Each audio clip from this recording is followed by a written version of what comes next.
In the annals of investing, Warren Buffett stands alone. Starting from scratch, simply by picking stocks and companies for investment, Buffett amassed one of the greatest fortunes of the 20th century.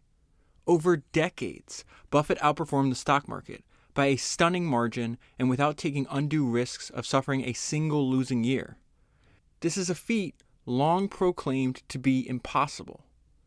By virtue of this steady, superior compounding, Buffett acquired a net worth of billions. Buffett's career unfolded as a sort of public tutorial on investing and on American business. Buffett was aware of his role from the very beginning, and he nurtured a curious habit of chronicling his escapades even as he lived them. Where finance was so forbiddingly complex, Buffett could explain it like a general store clerk discussing the weather. His talent sprang from his unrivaled independence of mind and ability to focus on his work and shut out the world. Yet those same qualities exacted a toll. Like other prodigies, he paid a price. Having been raised in a home with more than its share of demons, he lived within an emotional fortress. The few people who shared his office had no knowledge of the inner man, even after decades. Even his children could scarcely recall a time when he broke through his surface calm and showed some feeling. His consuming passion and pleasure is his work, or as he calls it, his canvas. It is there that he revealed the secrets of his trade and left a self-portrait. That is an excerpt from the introduction of the book that I'm going to talk to you about today, which is Buffett, The Making of an American Capitalist, and it was written by Roger Lowenstein. Okay, so I want to jump right into Warren's early life. Jeff Bezos has this great quote where he says, "You don't choose your passions, they choose you." And we see that this is the case in the life of Warren Buffett as well. First, his family, there's like a tragedy that happens in his family. They wind up losing all their money. And it says on August 13th, 1931, 2 weeks shy of Warren's first birthday, his father returned from work with the news that his bank had closed. It was the defining, faith-shattering scene of the Great Depression. His job was gone and his savings were lost. And the author talks about what effect it's had on Warren. He says, this seemed to deeply affect Warren. He emerged from those first hard years with an absolute drive to become very, very rich. He thought about it before he was 5 years old. And from that time on, he scarcely stopped thinking about it. So it talks about even when he was 7. He had some kind of mysterious illness. They removed his appendix, thinking maybe that was the source of the problem. But he was still sick for a while afterwards. They weren't sure if he was going to make it. So he's in the hospital. And this is a 7-year-old Warren Buffett. And he says he took a pencil and filled a page with numbers. These, he told his nurse, represented his future capital. "I don't have much money now," Warren said cheerfully, "but someday I will, and I'll have my picture in the paper." And one of the main assets that I would say Buffett had in his early life is the fact that he had a really good father. He considered his father his best friend.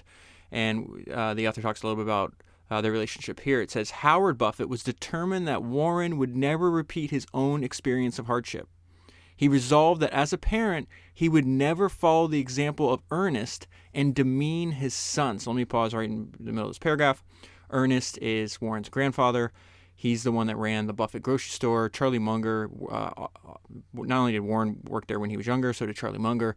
Charlie Munger compared working for Ernest Buffett as like, I think something like an indentured servitude or almost like slavery. He was such a hard-nosed boss, and obviously father is why his own son Howard is like, okay, I'm learning what not to do for my father.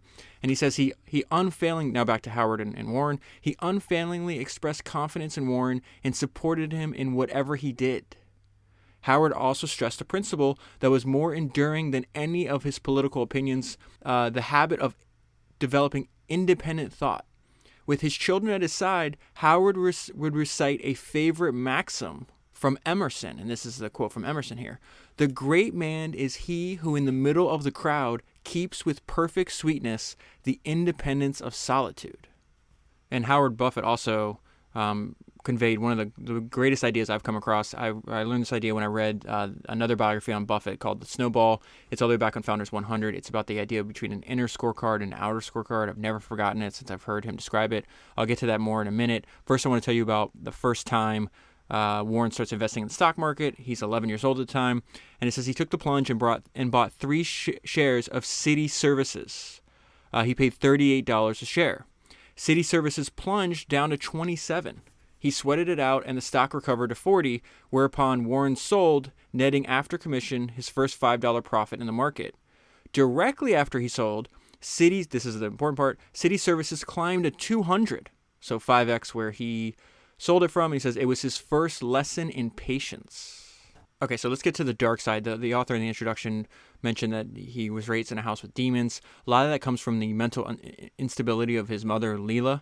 And it says she would turn on Warren and his sisters with the wrath of God. Without warning, the good-humored woman would become furious beyond words and rage at her children with an unrelenting meanness, sometimes not letting up for hours. She scolded and degraded her children. Nothing they had done measured up. She compared, criticized, and dredged up every imaginable failing. No transgression, however slight, was too small for one of her vicious rebukes.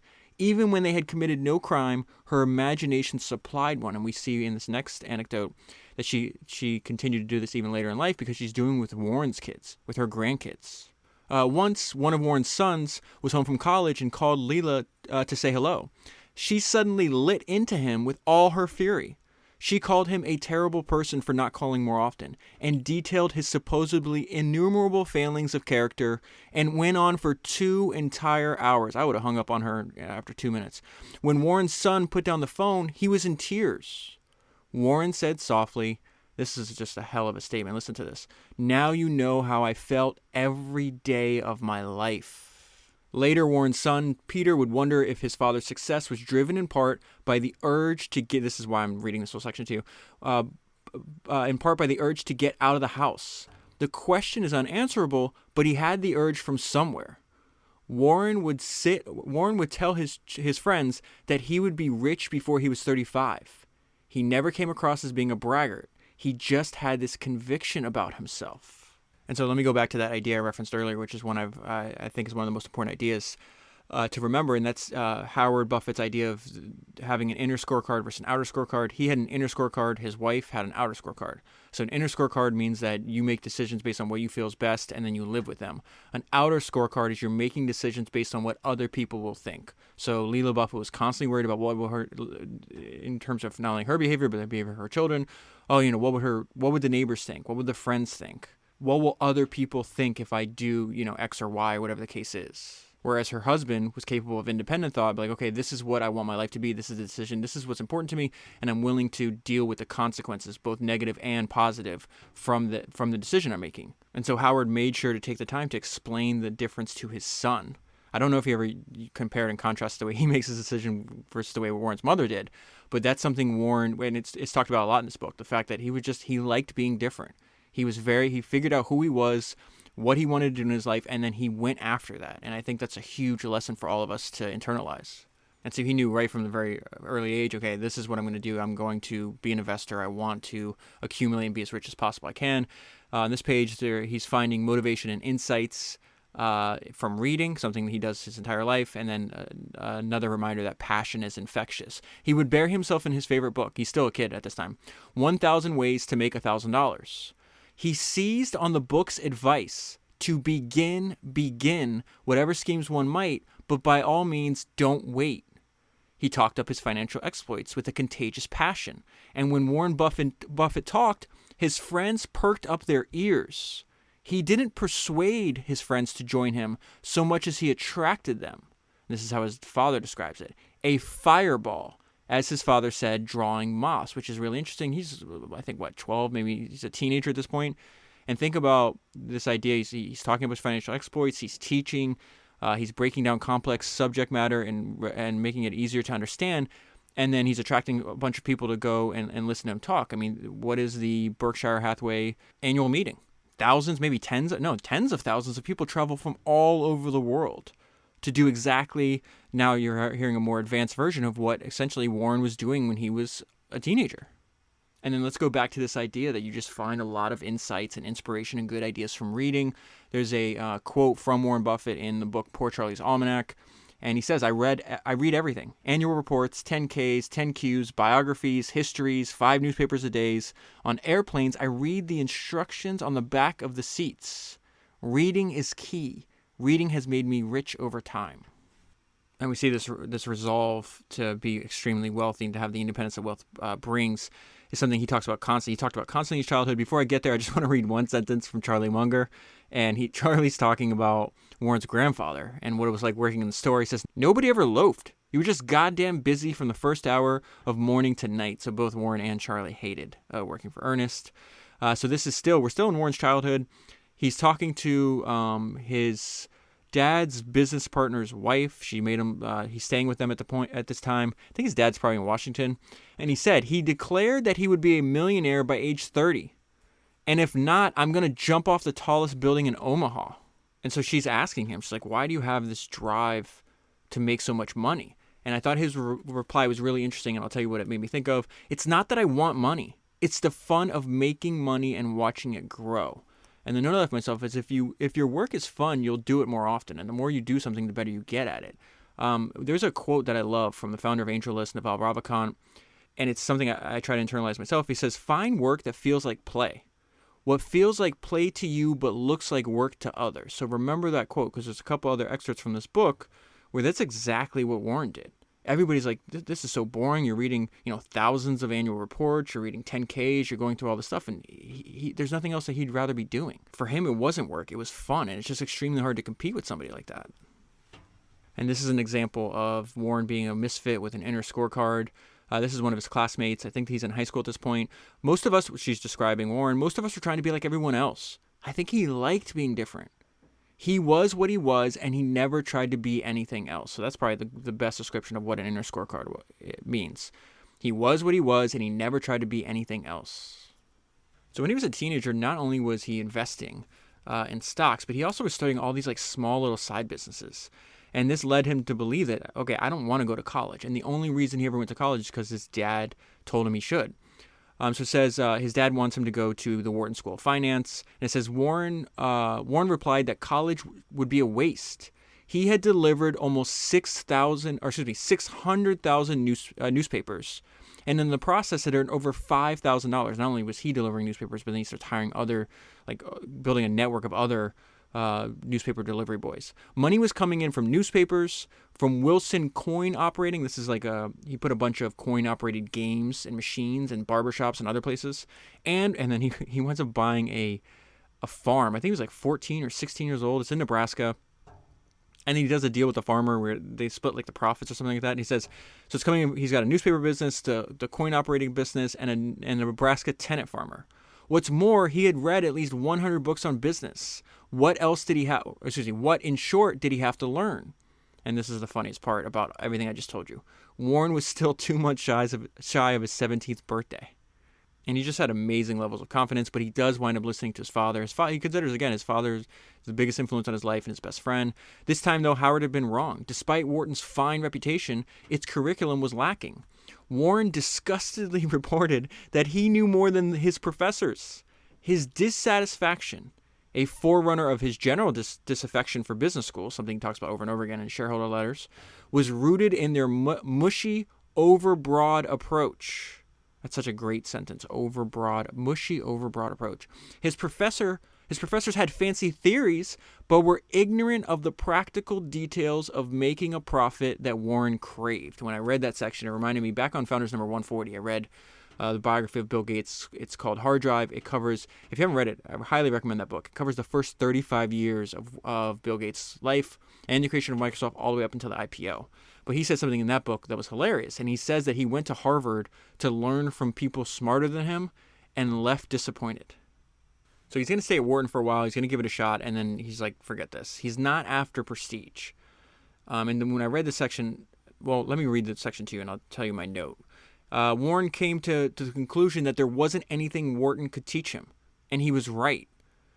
I didn't feel that I was learning that much, Warren explained. Nebraska called and Wharton repelled. And the problem was, Warren's just moving at a much faster pace than the curriculum. He's reading on his own. He's doing research for his investments. And there's a line in a song that I always think about. And I think it applies to what Warren was doing, where he realizes, okay, wait a minute, I can move way faster and I can teach myself faster than this supposedly one of the best business schools in the country.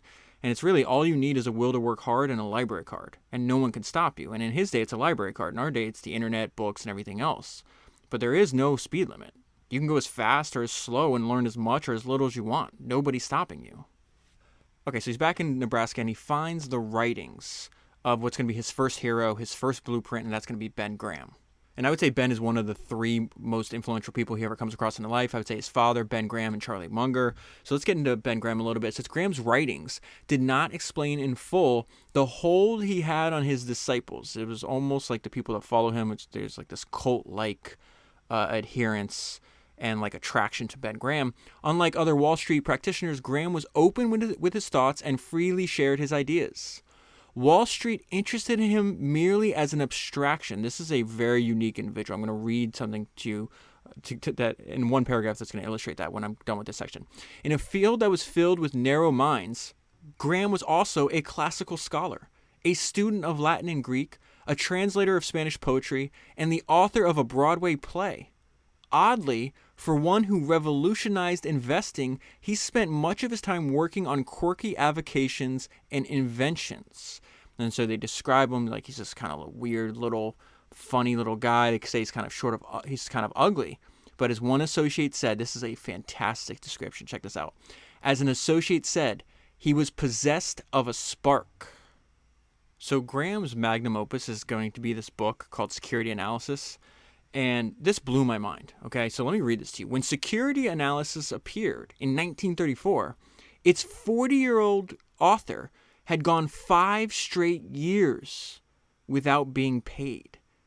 There's a great maxim. It's often darkest before the dawn.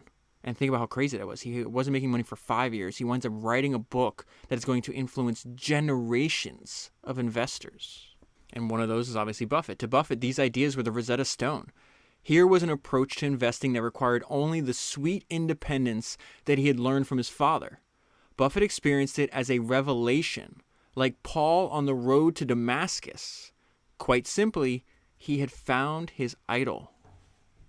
And so now we get into the class that Graham was teaching at Columbia and the one Buffett's taking. And really his teaching style is just a reminder that there's no one right way. There's always other ways to solve the same problem. Graham would rarely say yes or no to Buffett's answer. He wouldn't wrap the universe in a ball. It was more like, that's interesting. What line of thought brought you to that conclusion? But he didn't do it in a merely theoretical way. Graham lectured about live stocks. He was quite indifferent to the fact that students were profiting from his ideas. And then one of the people in the class said, Graham was giving you ideas. That class paid for my degree. And so one of these ideas was his interest in Geico. And so this is a famous story that I've repeated on past Buffett podcasts, but I think it's fantastic. So Buffett goes down to Geico's headquarters on a Saturday. This guy was not short of initiative. And he finds a security guard. He's like, is anybody here working? He's like, yeah, there's a guy up on the 6th floor. Let me go take you there. And this guy named Lorimer, that's a hell of a name, Lorimer Davidson, was taken aback to see a youngish student hovering over his desk and was stunned when he started peppering Davidson with questions. But the two of them talked for 4 hours. This is Davidson remembering this. After we talked for 15 minutes, I knew I was talking to an extraordinary man. He asked searching and highly intelligent questions. What was Geico? What was its method of doing business? Its outlook? Its growth potential? He asked the type of questions that a good security analyst would ask. I was financial vice president. He was trying to figure out what I knew. And so Buffett soaks up everything he can from Graham. But what's interesting is even he idolized him, even if he thought this was the blueprint, he still maintained that inner scorecard, that capacity for independent thought that is so important.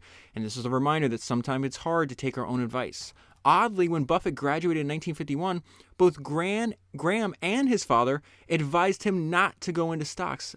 Buffett's father, I don't know if I told you, if I missed this part, he's a stockbroker. So they're both, the two most important people in his life up until this point are telling him, don't do this. Each had the post-depression mentality of fearing a second visitation. Graham pointed out that the Dow had traded below 200 at some point in every year, save for the present one. Why not postpone going to Wall Street until after the next crash? His heroes counseled. And meanwhile, get a safe job with someone like Procter & Gamble. It was awful advice, violating Graham's tenet of not trying to forecast markets. That was so interesting to me. The Dow, in fact, never went under 200 again. Buffett said, if I'd taken their advice, I'd probably have around $10,000. So if you ever read Warren's shareholder letters, if you hear him talk, he's pretty ruthless in the way he describes the overall investment industry. He's not a big fan of it, and part of that is because that's what he started out. He started out as a stock salesman. He's like, this is just not going to work out for me. So he has an important realization. The first stock he sold was a tough sale, a little-known security named Geico. But Buffett was over his own self-doubt and put $10,000, which was most of his savings, into it and pushed it on his customers all over Omaha. What was most unusual about the young salesman was his appetite for research. Searching for ideas, he read Moody's manuals page after page with the zest of a small boy reading comics. And he found gems. It seemed, and then he's reeling, so he's finding all these, these, they call them cigar butts, these value investment stocks that Graham preaches. I'm going to skip over all that, but the important realization is that nobody, you have to think for yourself. Nobody is going to give you a formula. Nobody is going to do the work for you. And he couldn't understand why no one else is investing in what look like amazing opportunities to him. It seemed too good to be true. If the stocks were so cheap, Buffett figured somebody ought to be buying them. But slowly it dawned on him. The somebody was him. Nobody was going to tell you that Western Insurance, as one example, was a steal. You had to get there on your own. And so while he's why he is a stock salesman, he does something that's really smart. And he takes this Dale Carnegie course. And really, to think about Warren, he's really a teacher disguised as an investor. Okay? So it says Buffett was taking Dale Carnegie's course on public speaking. Buffett was terrified of public speaking, but he desperately wanted to master his fear. The interesting question is why? Why would a 21-year-old stockbroker have wanted to learn that skill? What did Buffett aspire to, aside from being a stock picker, that prompted him to try? And that was the role of teacher. He winds up actually being a teacher. He's teaching a night class on investing. He's 21 years old. After the Carnegie course, Buffett polished his skills by teaching a night class called Investment Principles at the University of Omaha. Oh, I just realized I never finished my thought on the uniqueness of Ben Graham. I have this note saved on my phone, a description of him. It says, Ben Graham finished college at age 20. He published a paper on integrals in the American Mathematical Monthly at 23. He was fluent in ancient Greek and Latin, wrote a Broadway play, patented an improvised slide rule, and taught himself Spanish to translate a Uruguayan novel. So definitely not a typical person that you're going to run across. Very rare set of skills and interests that he had. This was very fascinating. Warren's insistence that he starts from zero. This is very admirable. Buffett felt he realized I'm not going to be a stockbroker. I'm going to start investing my own money and investing money for other people. This is his job before he does Berkshire Hathaway. Buffett felt very confident right from the start. His father offered to give him or lend him some money. He said no. He wanted to make a record starting from zero. And just one sentence on this page I want to bring to your attention. Buffett knew more about stocks than anyone. Maybe my favorite talk that I've ever seen. It's on YouTube. You can see it for free. It's by this investor named Bill Gurley. It's called Running Down a Dream, How to Succeed and Thrive in a Career You Love. I think he's talking to University of Texas MBA students. But the hour-long talk is about Bill studying the lives and careers of three greats. It was Bobby Knight, the basketball coach, Bob Dylan, the musician, and Danny Meyer, the entrepreneur and restaurateur, the founder of Shake Shack. And he talks about they all, even though they were in different domains, they didn't know each other, they approached their craft in a very similar way. And we see that, and Buffett does the same thing here.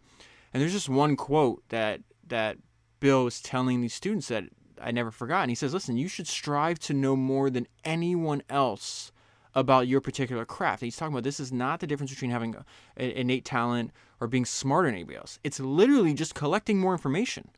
And this is what we see Buffett doing here. He says, strive to know more than anyone else about your particular craft. You should be the most knowledgeable person. It is possible to gather more information than someone else. And so Bobby Knight did that in basketball, Bob Dylan did that in music, and Danny Meyer did that in restaurants. Warren Buffett did it in stocks. So this is the beginning of the Buffett partnerships. Buffett now had 3 tiny partnerships, which he ran from his bedroom. And he had begun to envision that this family pool might become something more, such as friends, family, local people in Omaha. He gets some customers because Ben Graham shuts down his partnership. And I just thought this was hilarious. So they all meet, the people that follow Graham and Newman, and they're essentially eulogizing the end of the Graham partnership. An investor named Lou Green offered an ironic eulogy. Green was the head of a Manhattan brokerage, averred that Graham had made one big mistake, that of failing to develop talent. Green elaborated. Graham Newman can't continue because the only guy they have to run it is this kid named Warren Buffett. And who would want to ride with him? And so we see at the beginning of the Buffett partnership, Warren Buffett has Kanye West levels of self-belief, is the note I left myself. With the partnerships up and running, Buffett was troubled by a seemingly bizarre concern. He was afraid that his estate would eventually be so big that the money might spoil his children. Let me read you his quote here. This is no problem now, but viewing things optimistically, it may become one, and my thinking produces no results.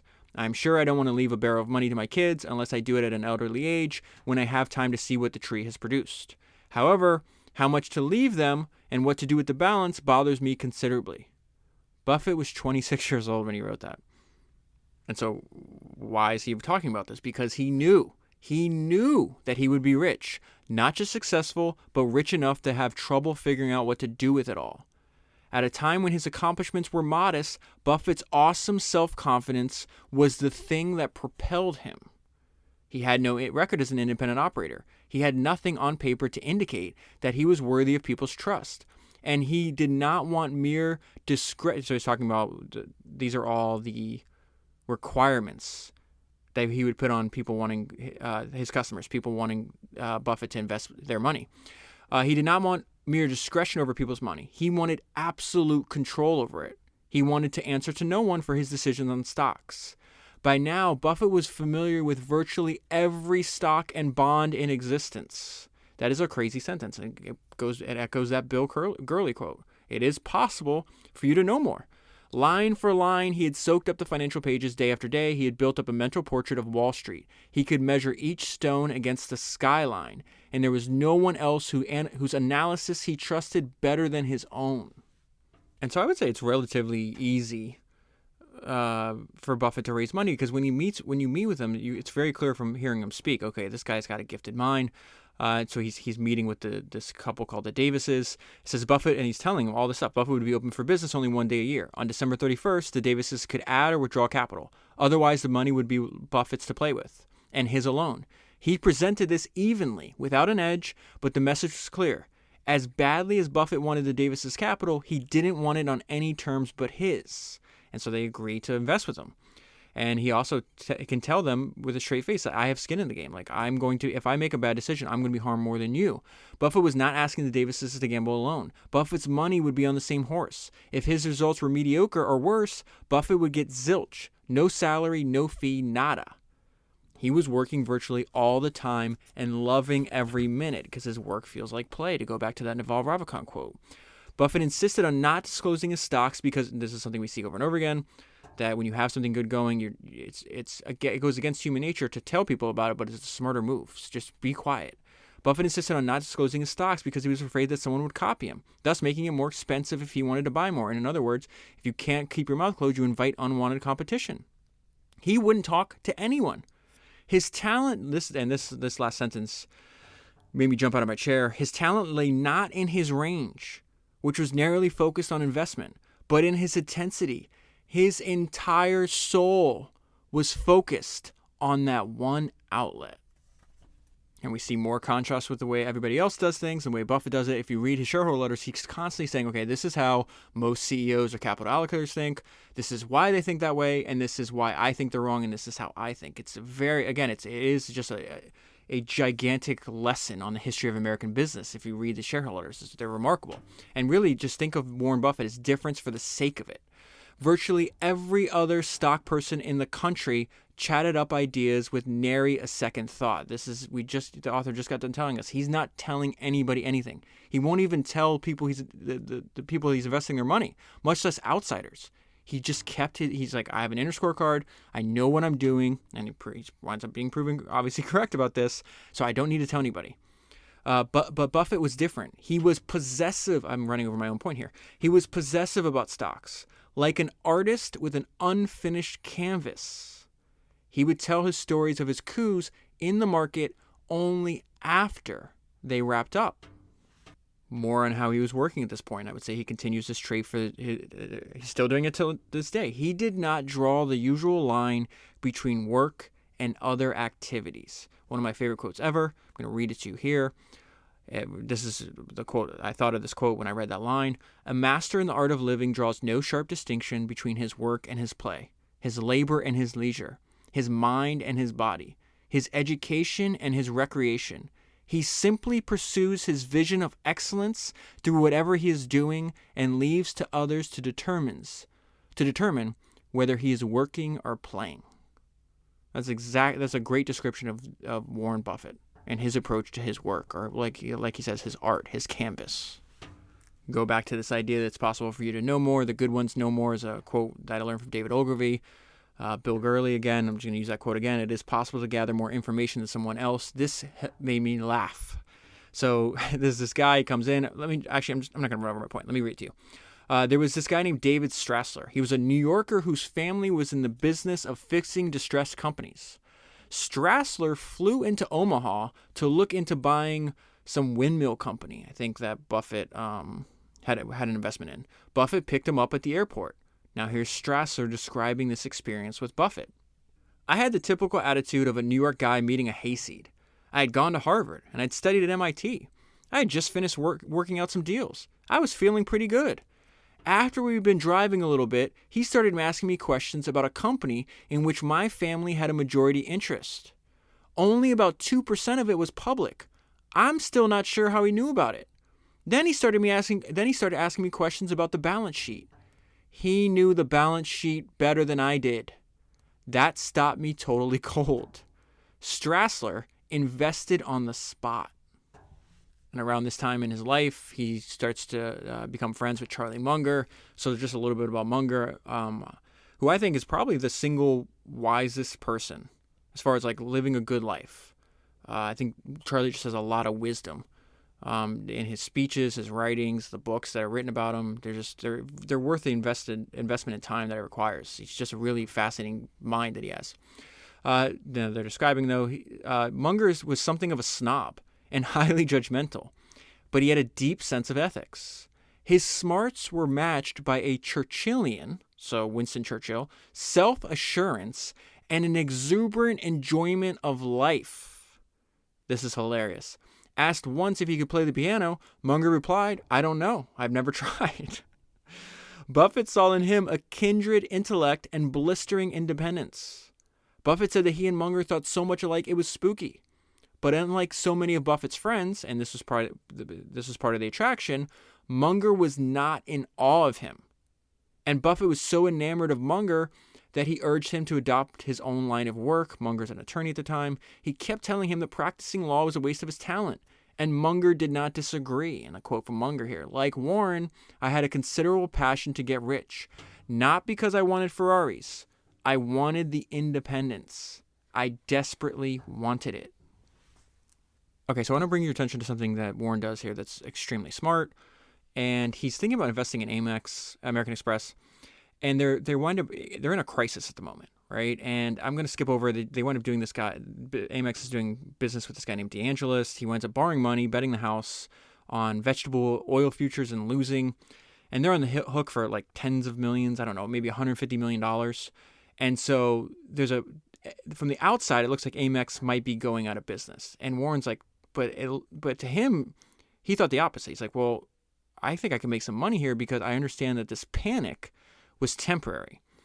So it says American Express, which had not missed a dividend payment in 94 years, suddenly was said to be at risk of insolvency. So Buffett goes to places in Omaha that use American Express. So he goes to his favorite steakhouse. Says he positioned himself behind the cashier. He chatted with the owner, and he watched. What Buffett observed was that scandal or no scandal, the patrons were continuing to use the American Express card to pay for their dinner. From this, he deduced that the same would be true in steakhouses in St. Louis, Chicago, Birmingham, and other cities. Then he went to the banks and travel agencies in Omaha and found that they were doing their usual business in traveler checks, which is a big part of American Express's business. He went to supermarkets and drugstores that sold American Express money orders. His sleuthing led to two conclusions, and this is the most important part of this entire section, led him to two conclusions, both at odds with the prevailing wisdom. Number one, American Express was not going down the tubes. Number two, its name was one of the great franchises in the world. And again, we see how Buffett is able to maintain his independence of mind. It says Wall Street's chorus, all reading the same lyrics, was chanting, "Sell." Buffett decided to buy. He put close to 1/4 of his assets on that single stock. So let's go back to what we learned at the beginning from Father Buffett, bless his heart. What did he tell? He'd sit his children down and read them the maxim. The great man is he who in the midst of the crowd keeps with perfect sweetness the independence of solitude, or you could say the independence of mind. The great man is he who in the midst of the crowd keeps with the perfect sweetness the independence of solitude. And that's exactly what Buffett's doing 20 years later with this investment in American Express.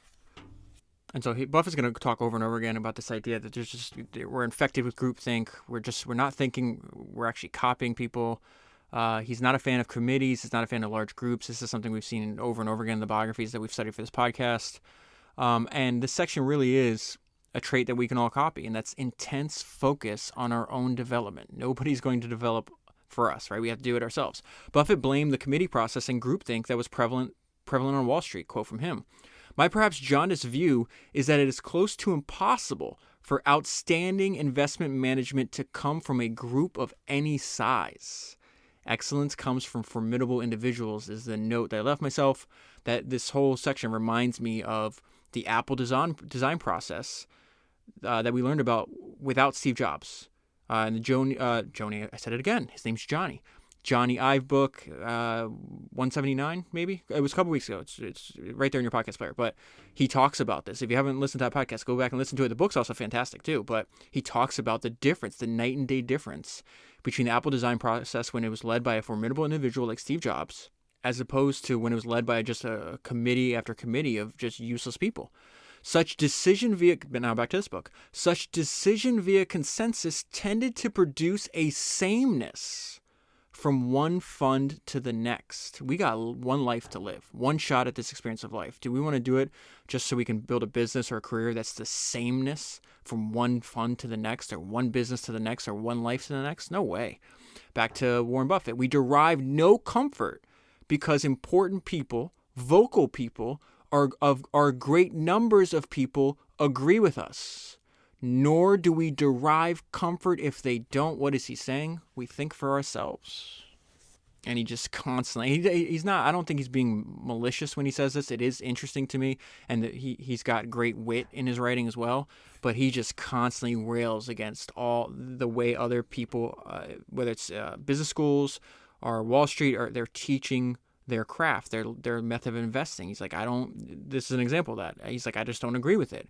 If you actually know what you're doing, don't diversify. Anyone owning such number of securities is following what I call the Noah school of investing. 2 of everything.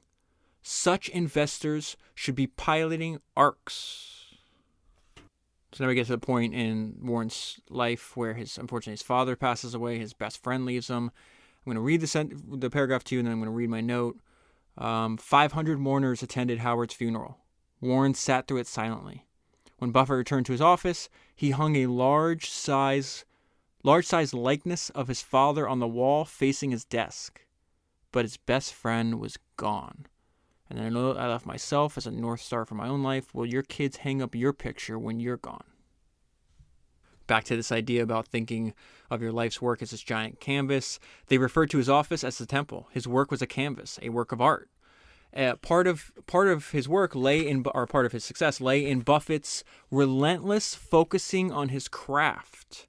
So now he's going to meet another person that has the same trait. He winds up, maybe I knew this, I don't know. I knew he invested in Disney. I didn't know he actually met him. But he winds up visiting Walt Disney at Disney's studio. He says Buffett visited Walt Disney himself on the Disney lot. The animator was as enthusiastic as ever. Buffett was struck by his childlike enchantment with his work, so similar to Buffett's own. Buffett bought 5% of Disney for $4 million. Imagine if he winds up selling it and making a profit, but imagine if he would have kept it. He bought 5% of Disney for $4 million. Disney himself would be dead within the year. And so when I was reading about Buffett and Walt Disney interacting, it made me think of the quote from Kobe Bryant. I always keep around to remind myself, no matter what discipline you're in, There's a common denominator in how we approach our craft, the attention to detail, the level of commitment. Those things are the same across the board. That is my message. Don't look at what I did, but look at how I did it. The how. Then you can really transfer that over to any profession and any discipline. So I mentioned earlier Buffett's obsession with secrecy. You could take it a little too far, and this is Buffett taking it a little too far, in my opinion. Buffett's obsession with secrecy rose to the level of paranoia. He even got the idea that his office was being bugged via telescopic amplification. I don't even know what that means. Buffett had hired a security firm to check it out, but they found nothing. So Buffett's already working with Munger at this point. They start buying businesses. He's starting to be slowly influenced by not just focusing on good businesses at a fair price, but what Munger alters, the Ben Graham view of things, is saying, hey, it's better to have a fair price on a great business. And so we see in the businesses that he starts to buy the kind of people that Warren admires, right? Actions express priority. The next day, Buffett called back with an offer. When Rosner, might be Rosner, I'm going to go with Rosner. When Rosner accepted, Buffett took Charlie Munger to New York to ink the deal. Rosner was planning to retire. Buffett demurely asked him if he would stay on for 6 months to help get going. Privately, Buffett shrewdly told Munger, that's one problem we won't have. This guy won't be able to quit. He was the son of Austrian-Hungarian immigrants. He had started with a single dress shop in Chicago in 1931. He was the archetypal bootstrapper, having taken $3,200, having started the business with $3,200 and grew it to $44 million in annual sales. Like other self-improvers, he was a slave to his work and a dictator to the staff. His penny-pinching work ethic might have reminded Buffett of his grandfather. Rosner had once counted the sheets of a roll of toilet paper to avoid being cheated. Definitely Buffett's kind of guy. He flattered him profusely, and though he asked him for monthly financial reports, he stayed out of Rosner's hair, which suited both of them. As Buffett had predicted, he soon found that he was not, in fact, in any great hurry to retire, and began to squeeze the proverbial lemonade from lemons. Rosner stayed on for 20 years. This is fantastic. I love this guy. Toward the end of his tenure, he told Buffett, I'll tell you why it worked. You forgot you bought the business, and I forgot I sold it.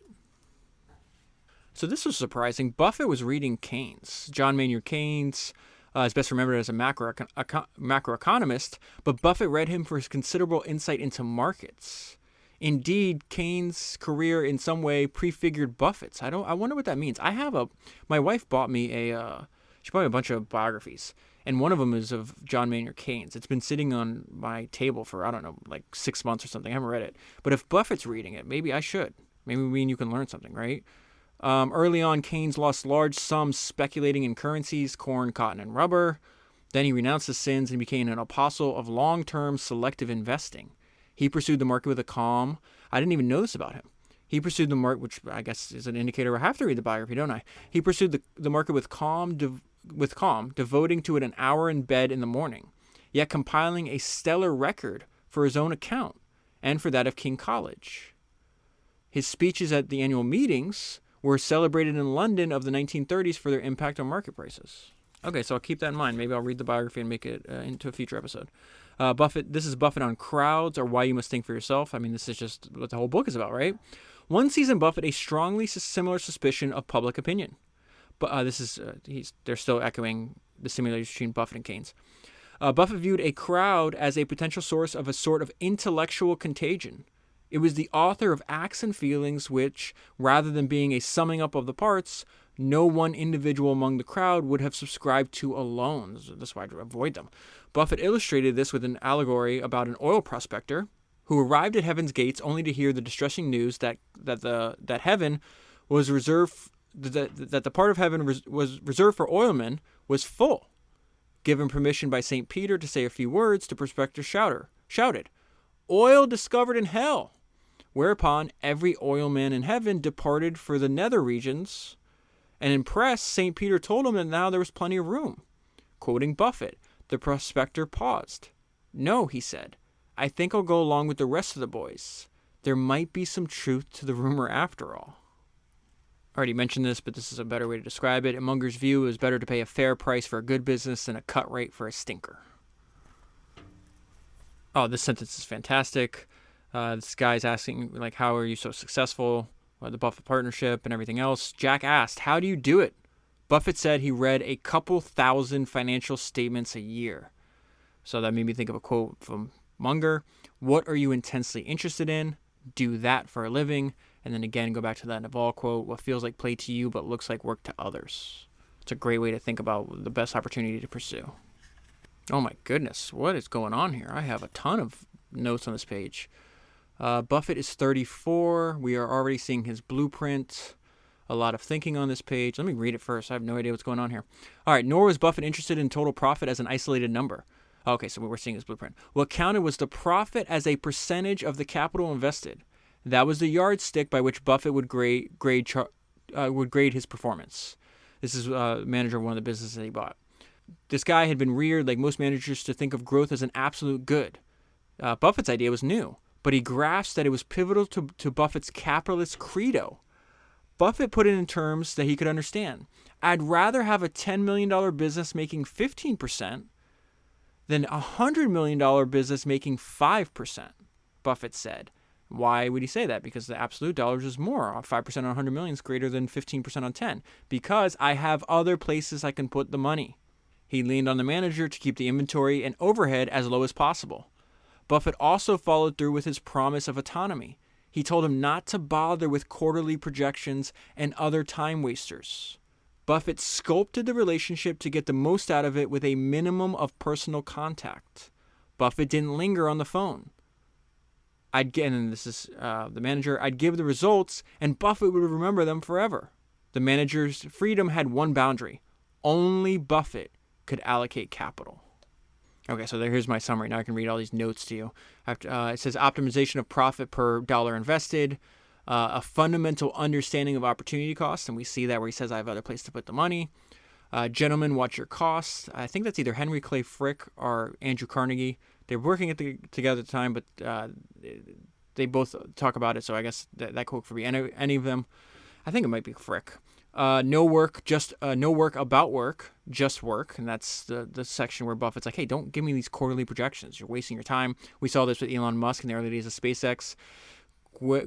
Shotwell, his right-hand woman and the president of, I think she's the president of SpaceX right now, was hired. And she starts doing these sales reports, sales projections. He's like, no, just sell. I don't want your projections. No work about work, just work. Know your business from A to Z. So we see that because this guy is saying, hey, I give Buffett the results and he remembers them forever. Know your business from A to Z. That's from Sam Zamuri, Founders number 37.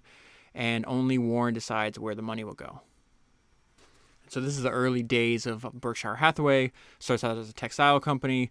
Then he realizes, hey, I can't make any money in textile. I'm going to diversify into other areas. And really the main point of this paragraph is let your company be misunderstood by outsiders. We just learned this on the podcast I just did with Jeff Bezos when he was working at D.E. Shaw and Company. It was a hedge fund. What everybody else thought was a hedge fund in New York City, they thought of it as a way to apply science and math and quantitative analysis to any any business line. Finance was just the one where they first started. They wound up incubating a bunch of other companies. Anyways, it says the parent riddle was why a New Bedford fabric mill would want to acquire an Omaha insurance company. But and this is what I mean about letting your company be misunderstood by outsiders. But Buffett did not think of Berkshire as necessarily a textile company, but as a corporation whose capital ought to be deployed in the greenest possible pastures. So that's exactly the way David Shaw thought about D.E. Shaw and Company. And I know I'm repeating this, but reputation is persuasive, and it just pops up in the book over and over again. It's obviously very important. What looks like work to others, but play to you. This guy named Ralph Rigby he's a textile salesman. He visits Omaha and he found Buffett in a state of ecstasy. A lot of guys study baseball stats, but comparing Buffett, he said a lot of guys study baseball stats. He just had a hobby that made him money. That was relaxation to him. Buffett would work all day at his office and he'd go home and read a stack of annual reports. For anyone else, it would have been work. For Buffett, it was a night on the town. He did not merely do this from 9 to 5. If he was awake, the wheels were turning. So this is where Buffett starts buying large chunks of the Washington Post.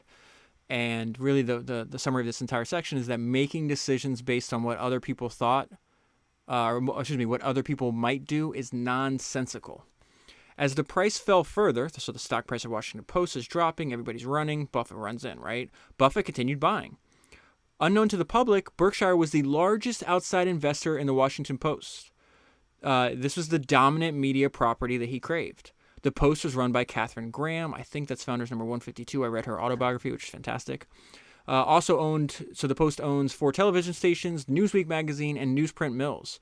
Such assets often traded in private sales and were not hard to value.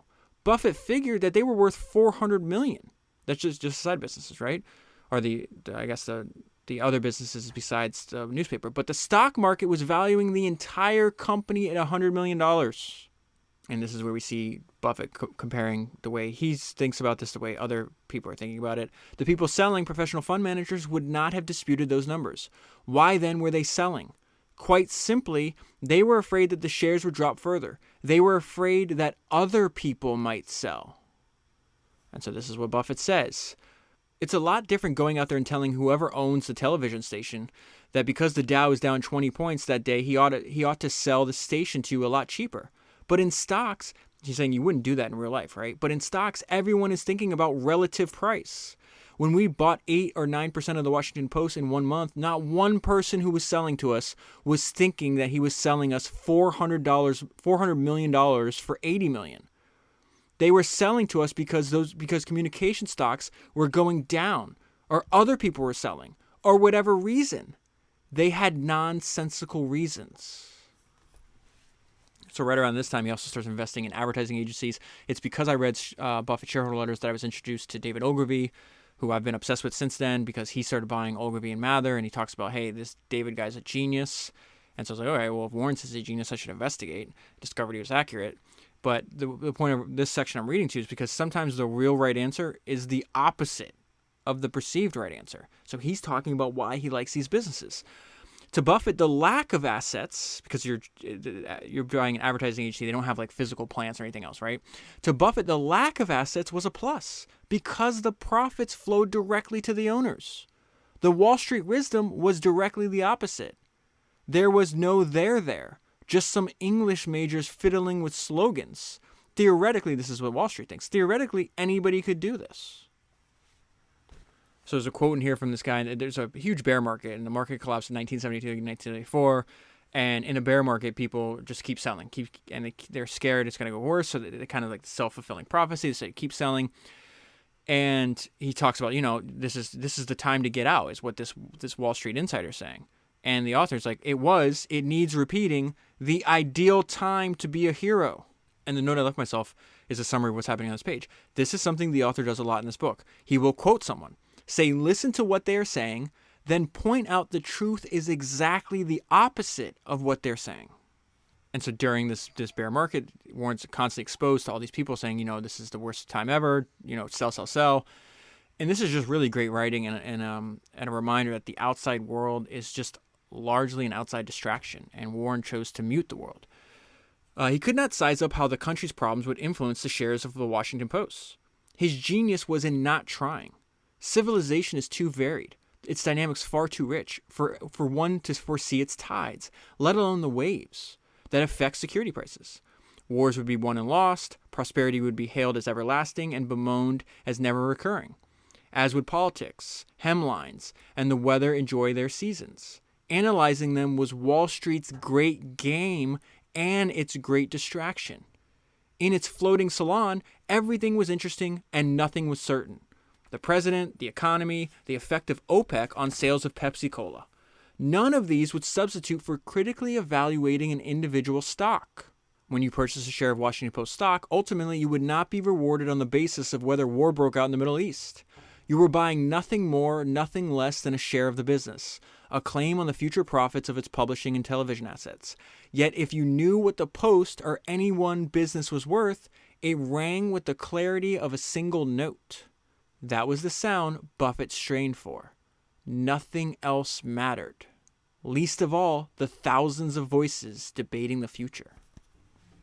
Going back to Munger, Grandpa Charlie, as I like to call him, Warren's oldest son thought his father was the second most intelligent man he knew. The smartest, by his estimation, was Charlie Munger. This quirky thinker was Buffett's sounding board. Munger, and only Munger, he let into his tent. Munger was deeply skeptical of his fellow man that Buffett dubbed him the abominable no-man. This provided a clue to Munger's unique talent as Buffett's consigliere. His approach to life was to ask what could go wrong. He liked to quote the algebraist Carl Jacobi, "Invert, always invert." At a high school commencement address, Munger gave a sermon not on the qualities that would lead to happiness, but on those that would guarantee a miserable life. Always invert. More on Munger's unusual personality. He had come as a man of honor, confident that between two such men, no problem was irresolvable. So he's talking about this issue with one of the businesses they're in. I'll skip over that to give you the main point. He did not, the guy he's talking to, he did not understand Munger's appeal to morality in the midst of a routine business transaction. Yet it went to the core of what distinguished Munger, which was an adherence to old school ethics. He never tired of quoting Benjamin Franklin, whose aphorism he judged more useful than most of what was taught in business school. In and out of business, Munger subscribed to the gentleman's code. He was headstrong about getting his way, but indifferent to assessing blame or credit for the results.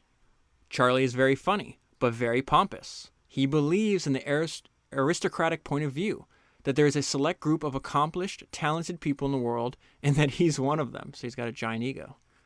And in the book, there's a bunch of transcripts from this they're involved in like this lawsuit with the SEC and all this other stuff. And we see how like their testimony is very interesting. So this is just a good idea. I'm going to pull out one of this quote from Munger. He's asked by a question. He's like, listen, as I stated earlier, 98% of our attention was devoted to the task at hand. We are believers in Carlyle's prescription that the job a man is to do is the job at hand and not see what lies dimly in the distance. This is more on Warren Buffett's exit strategy, which is not an exit strategy. It's death. And a reminder to make your life's work a work of art. As Buffett explained, Berkshire was something he never intended to sell. I just like it. Berkshire is something that I would be in the rest of my life. It is public, but it's almost like a family business now. Not long term, but the rest of his life. His career, this book was published over almost 20 years ago, like 95. So he had been practicing for multiple decades at this point, but even now he's continued this. His career, in a sense, his life was subsumed in that one company. Everything he did, each investment would add a stroke to that never-to-be-finished canvas, and no one could seize the brush from him. This is Buffett giving us another way to think about opportunity costs and how to think carefully. It is, I think it might be probably obvious to you at this point. I just find it really joyous reading not only the words of Warren Buffett, but reading about him. So if you haven't read a biography of Warren Buffett, this is a great place to start. It was just a fantastic book. I just think at the very back it says, the bonus of this fine biography is that it could turn you into an investor if you're not one already, or a better one if you are. I think that his lessons apply to a lot more than just investing. So it's just a blurb on the back, and I definitely think it's true. It was very, very pleasurable is what I'm telling you. One time, Buffett said an investor should approach the stock market as if he had a lifetime punch card. Every time he bought a stock, he punched a hole. When the card had 20 holes, he was done. No more investing for life. Obviously, the investor would filter out every idea but the best. Lou Simpson, who was managing Geico's portfolio, said this parable had a profound impact on him. So it's like a simple one paragraph, but it sits in your mind, and then your own mind churns over it, thinks about it, thinks in different ways you can apply it.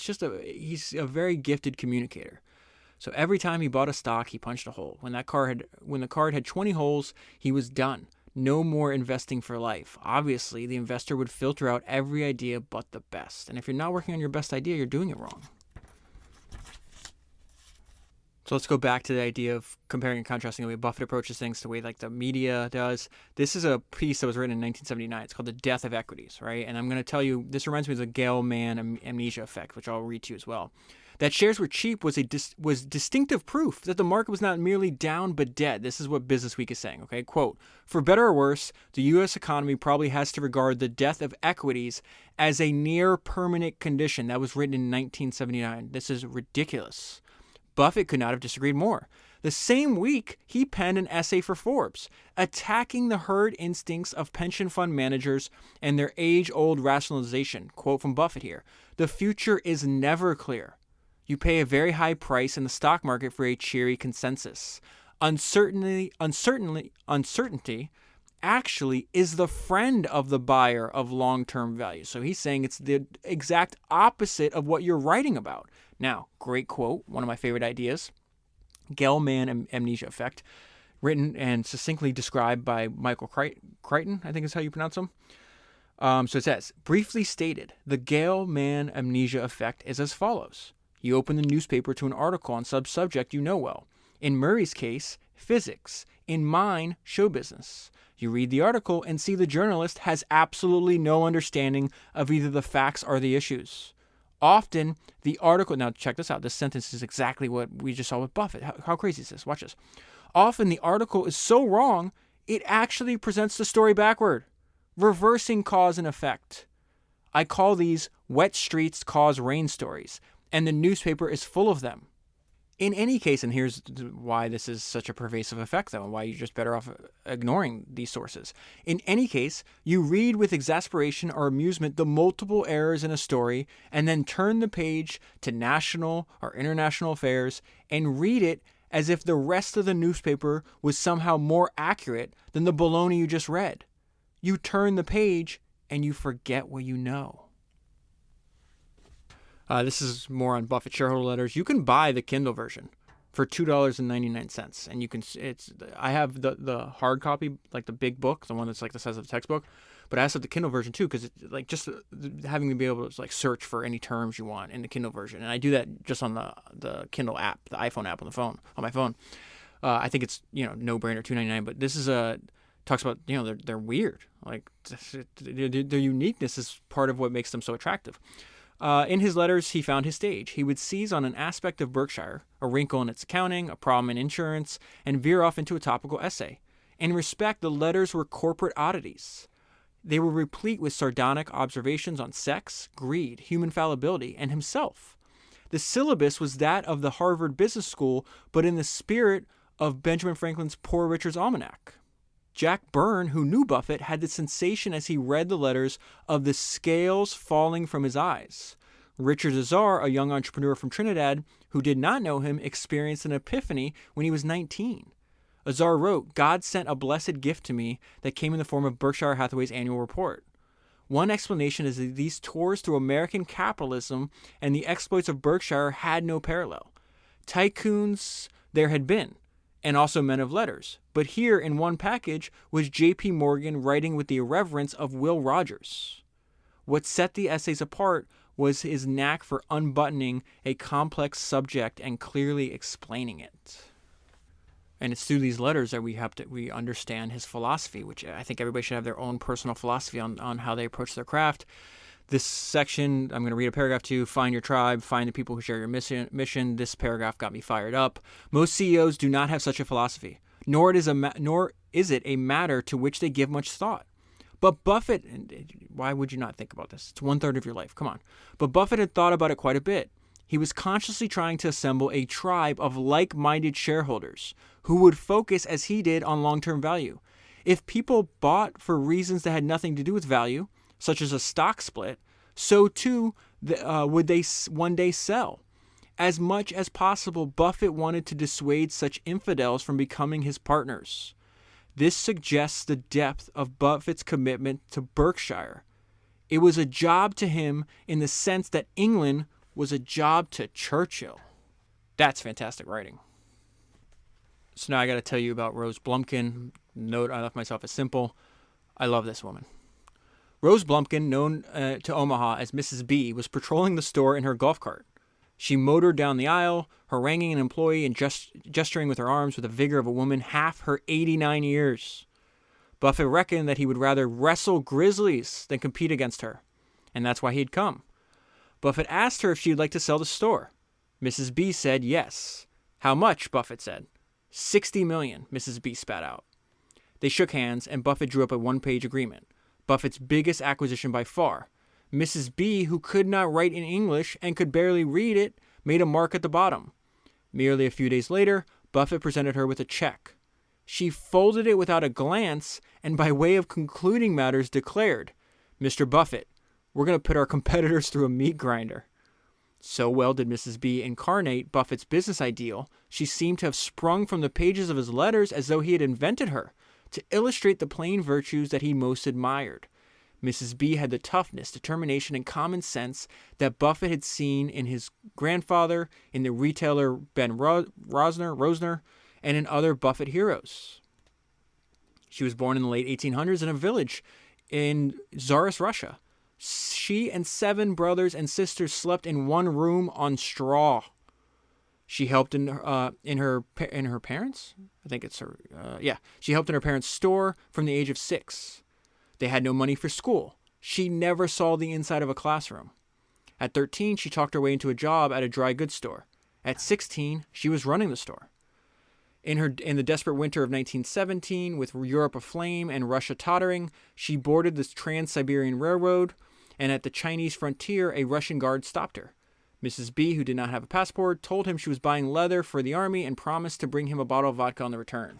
She then crossed Manchuria into Japan, gained birth on a peanut boat, and 6 weeks later arrived in Seattle.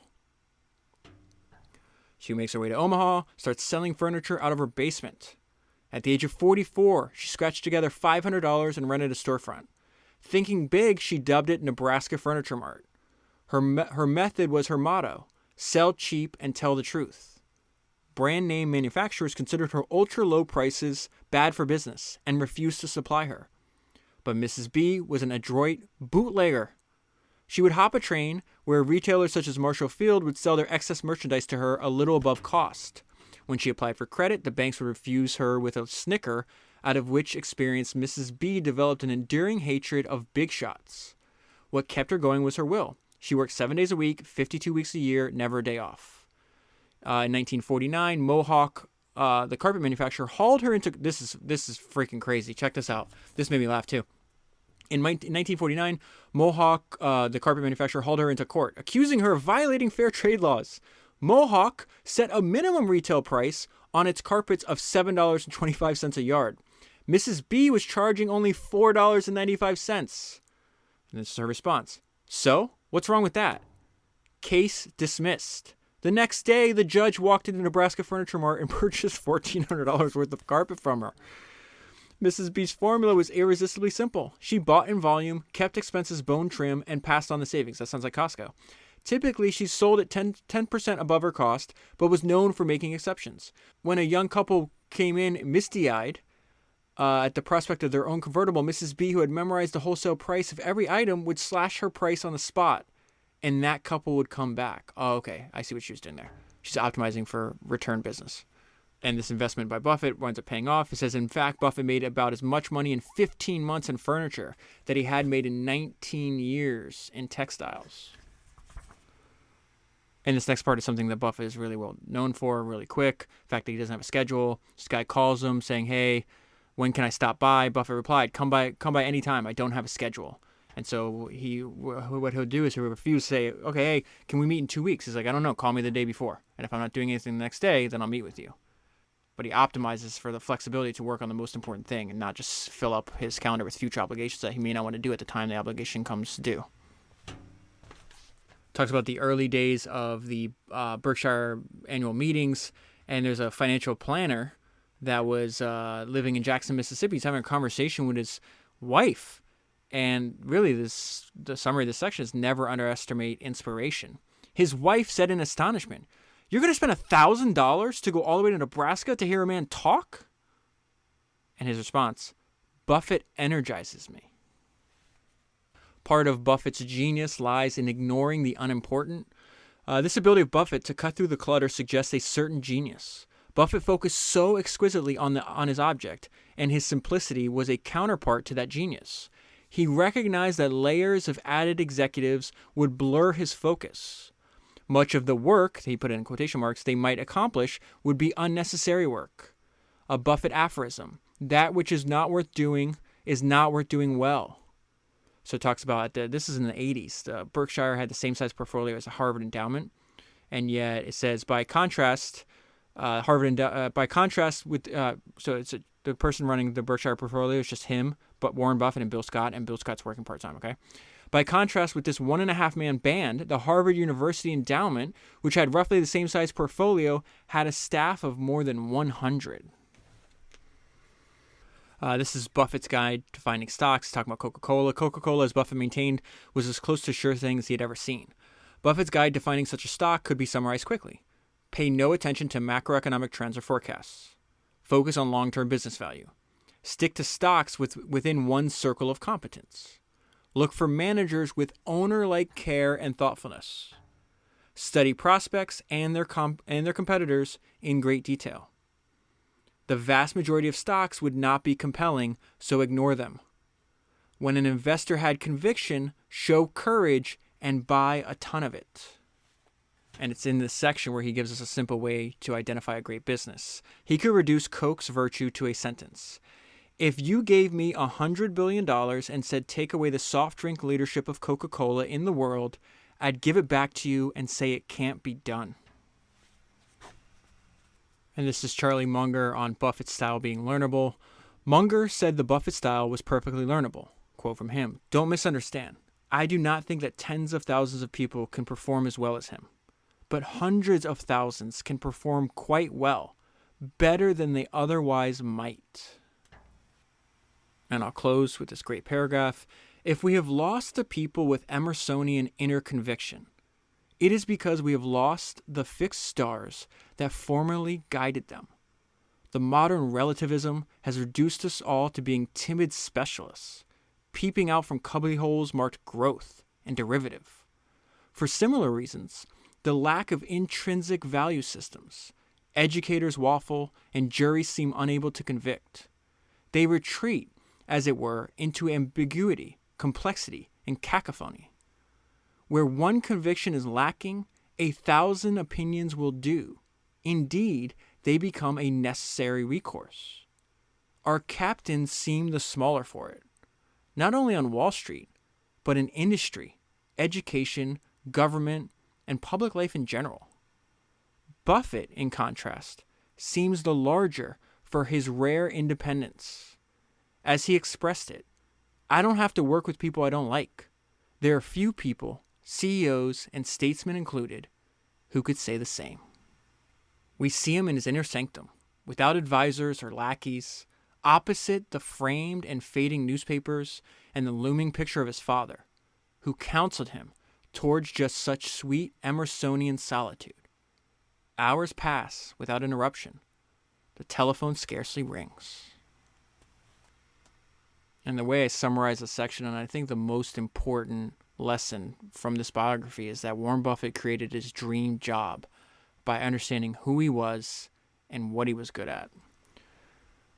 And that is where I'll leave it. I highly recommend reading the book. If you want to buy the book, using the link that's in the show notes on your podcast player, you'll be supporting the podcast at the same time. That is 182 books down, 1,000 to go, and I'll talk to you again soon.